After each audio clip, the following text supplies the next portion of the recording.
Bonjour à toutes et à tous, bienvenue dans le podcast qui décrypte les médias. Cette semaine, nous abordons le sujet de l'influence des médias dans la politique et en particulier lors de scrutins comme l'élection présidentielle. Temps de parole dans les médias, affaire Fillon et une interview exclusive de Gaspard Ganzer vous attendent. Vous êtes bien sur le podcast On Critique, installez-vous, c'est parti.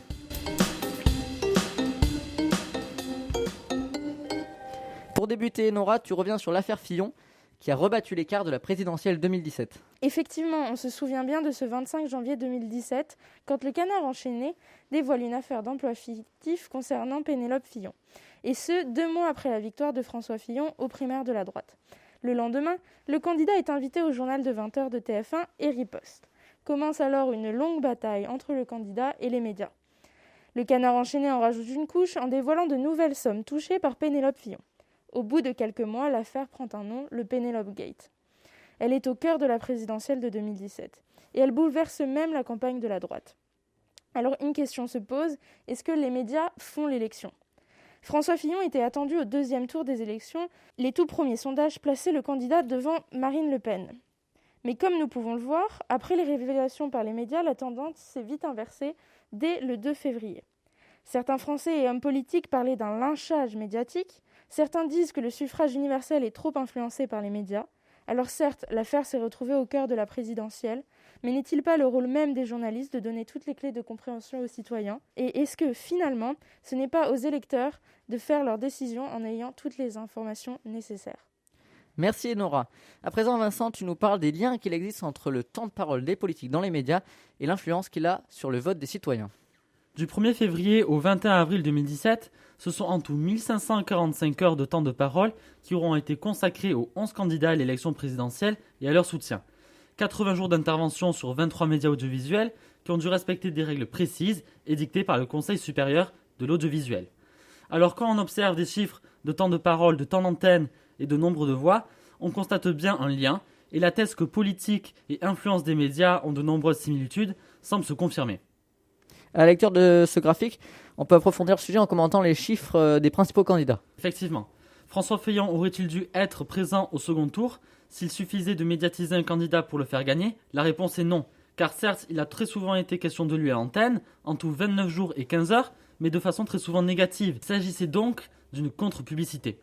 Emmanuel Macron a quant à lui été le candidat le plus visible, hormis Fillon, 20 jours et 14 heures, et souvent de façon élogieuse par les chaînes de télévision et radio. Sa première place était donc tout sauf une surprise. Alors je crois que Jean-Luc Mélenchon est un cas un peu particulier. Effectivement, il a quasiment x2 entre son temps d'antenne et son score à l'élection. C'est remarquable, mais cela peut s'expliquer par son électorat jeune qui se détourne de plus en plus des supports traditionnels d'information au profit d'Internet. La toile n'étant pas comptabilisée par le CSA, on a ici une partie de justification à ces très bons résultats. Merci Vincent. Donc à présent, Mathis, tu nous présentes l'invité du jour. En effet, Enzo, aujourd'hui, Gaspard Ganzer est l'invité d'Onde Critique. L'ancien chef du pôle communication de François Hollande durant son mandat présidentiel répond à nos questions sur son métier et sur les stratégies de communication lors d'une élection.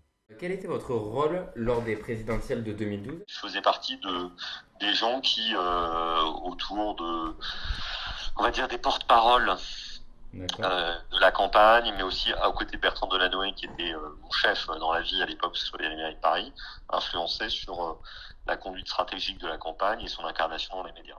D'accord, et justement, au niveau des stratégies, donc quelles stratégies de communication peuvent être mises en place ? C'est la vérité finalement, c'est souvent la meilleure des stratégies. Donc moi, quand j'étais à l'Élysée, j'ai été confronté à des révélations sur la vie privée de François Hollande, à gérer les suites de l'affaire Cahuzac, l'affaire Thévenot et bien d'autres choses. En fait, on fait face, et on essaie le plus rapidement de dire la vérité, surtout d'en tirer les conséquences. D'accord. Et donc là, je vais juste un petit peu tourner autour de tout ce qui est débat. Et je voulais savoir un petit peu comment, avec vos équipes, vous avez, par exemple en 2012, comment vous avez aidé M. Hollande à préparer les débats ? De toute façon, sur le fond, il avait tellement travaillé qu'il maîtrisait tous les sujets très largement. Et après, il s'est un peu entraîné en s'appuyant notamment sur une petite équipe dans laquelle il y avait Bachelet, Tristan Carnet et quelques autres. Est-ce que vous pensez que les médias ont eu une influence sur le résultat du scrutin ?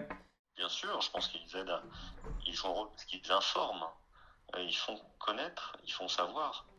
Après, au bout du compte, les citoyens sont libres de leur décision. La télé reste toujours le premier média à ne plus regarder, mais son influence diminue à mesure que celle des réseaux sociaux augmente.